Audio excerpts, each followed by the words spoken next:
What is up, world? You are in tune to the Cowboys Global Cast here at We Are DC4L. That is We Are Dallas Cowboys for Life, man, at the FFSN network.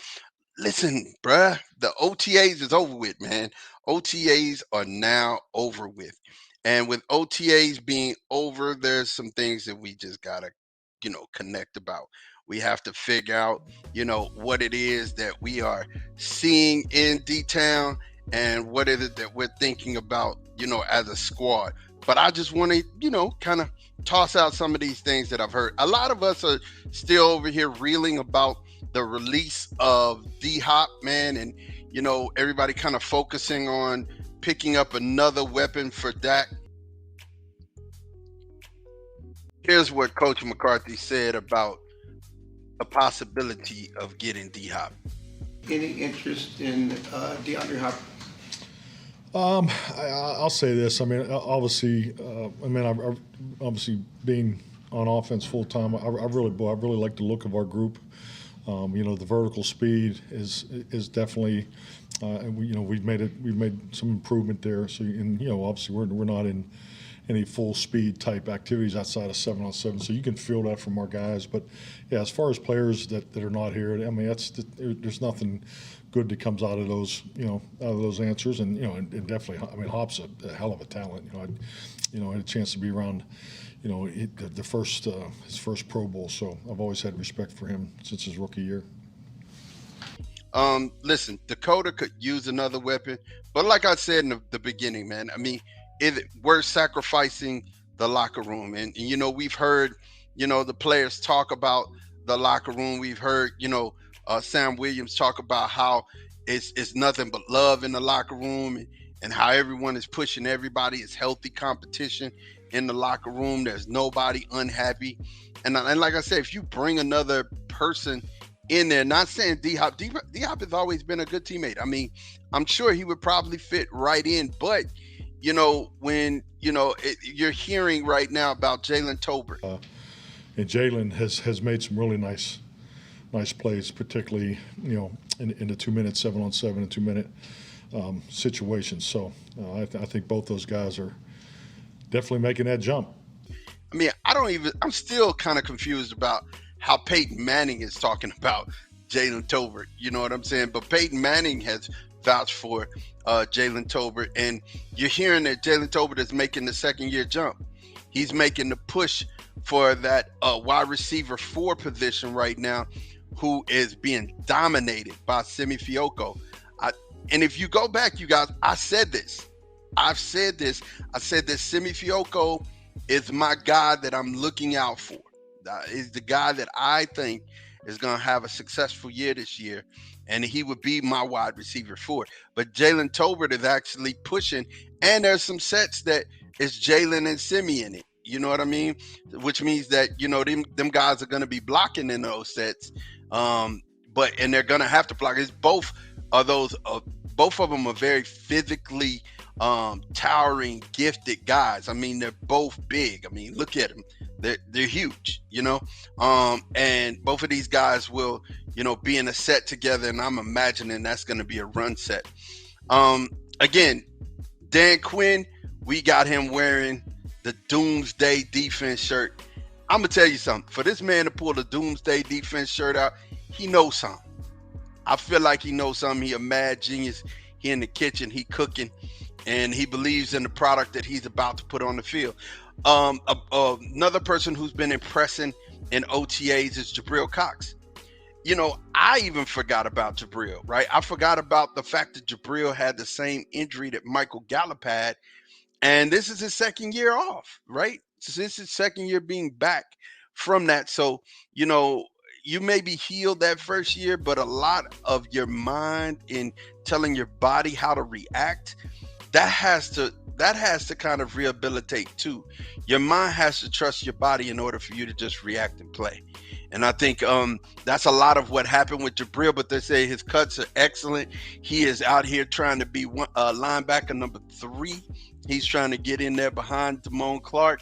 Damone is acting a pure donkey. So, that would be a thing. But I think everybody putting Overshown ahead of Jabril kind of like has the brill ready to prove something. I mean, you know, he wore the number 18 at LSU, so you know he's ready to do his thing. You know he's ready to go, and he's ready to romp back there in the defensive land. And then think about this: Dan Quinn again wearing the Doomsday shirt. This guy's got a plan, man. I mean, he's got a plan. He has everybody's been looking to see DaRon Bland play in the slot. And I've been expecting DaRon Bland to play in the slot. And, you know, we forget that Jordan Lewis is still there. I think it was a foregone conclusion in our mind that we were going to let go of Jordan Lewis. But I think Dan's plan all along was to hold on to Jordan Lewis and run DaRon on the outside with Stephon and with Diggs, right? And they said that DaRon has actually been holding his own in the OTAs and really looking good as he looked inside in the slot, playing slot receivers. Also, big names, you know, and they were little names. So let's say little names are showing out in a big place. Eric Scott, who was our sixth round draft pick. Eric Scott, a defensive back, and Miles Brooks have been showing out in OTAs as well. Everyone is saying that these guys look good in the OTAs, and you know, Dan is loving what he's seeing out of them as well. Of course, you know, this player, he stole our heart with, you know, his draft day, and you know, his father being able to call him Deuce Vaughn. Everyone is saying that it's gonna be hard to keep him off the field. You know, speaking of wide receiver, or speaking of running back, Tony Pollard is feeling great ahead of schedule, and he's out here getting it in and getting it on. I am excited to see TP back on the field. How many of you are excited to see TP back on the field? I am. He said he feels faster. The crazy thing is, he said he feels faster than he was before the injury. That's crazy. The man's fast. You know what I'm saying? And the man can play running back and run inside the tackles, which is great. But Deuce Vaughn, he is looking to be running back 3 right after, you know, Tony Pollard. And then, of course, we picked up our guy from Kansas City, who is a native Dallas guy, at running back. And definitely he's number 2. And then Malik Davis. Let's not forget about Malik Davis. You know what I'm saying? Malik Davis is trying to make his mark and be running back number 3. And, you know, Dowdell is saying, you know, not if he has anything to say about it. You know, Rico Dowdell is still trying to get it in there and get some reps. But, you know, Malik Davis got reps with the first team. Deuce got reps with the first team. Of course, you know, Tony didn't get much reps. I mean, he's been limited, but they were only limiting him just, you know, out of precaution, not because he can't go. Last but not least, man, Hunter Lipke. Hunter has got on the field and impressed. I just want to say, we may have had the best undrafted free agency class that anybody's ever had. This is a really good class, man. And literally, it looks like it's going to be 3 or 4 of these guys that actually make the roster this year, right? Undrafted free agents, because the last one we have to talk about is Isaiah Land, right? Isaiah Land has the juice, is what they've been saying. They're saying, you know, he came into this league looking just like Randy Gregory. And the comparison, the weight, the height, the speed, all of that is the same. And if he has the type of year that, you know, Randy Gregory had and shows those type of flashes, man, listen, sky's the limit. Sky's the limit. And I'm just excited, man, to see Dan around here in this Doomsday shirt. I mean, it's throwing me, hey, man, if we have listen, you guys, hear me out. I need for you all to understand this. If this defense is better than it was last year, scoring 14 to 16 points on us is going to be a task for any offense. For any offense. That's going to be a tall task to score any points on us. And if that can get this offense moving and showing out, and we're throwing up numbers like, 35, 31, 37 a game, man, I mean, I'm just going to tell you, it's going to be really hard to beat the Cowboys next year. Really hard. I imagine that it will be. And I'm saying that it will be only because of the simple fact that when you look at the pieces that we have put together, as far as the defense is concerned, where are you finding holes at? Where's the hole at?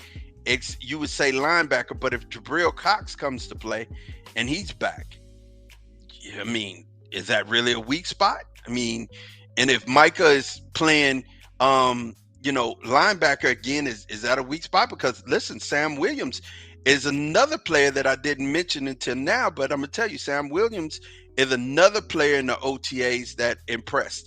You have to understand, this is Sam's second year, and Sam is hungry.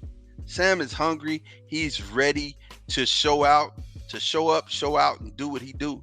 And I mean, he had a really good year. He had a really solid year last year. And let's see if he can replace that, man, and have a better year. He said he wants to have double-digit sacks. That's scary. And you still have Dorrance Armstrong. You still have Tank.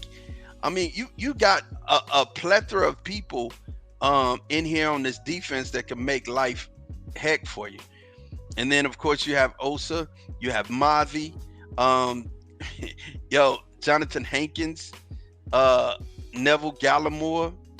Yeah, there's a lot to be scared of on this defense, and I think they'll earn that doomsday name. But man, this is your boy Mard talking your OTAs. I'm excited, man, for us to get to some football. I'm super excited. I don't know how excited you guys are, but I'm excited, man. That's about it. Man, thank you for rocking out with us here at the Cowboys Global Cast on FFSN. We are DC4L. That is, we are Dallas Cowboys for life, man. Thank you for rocking with us. I'll catch you on the next episode. Peace.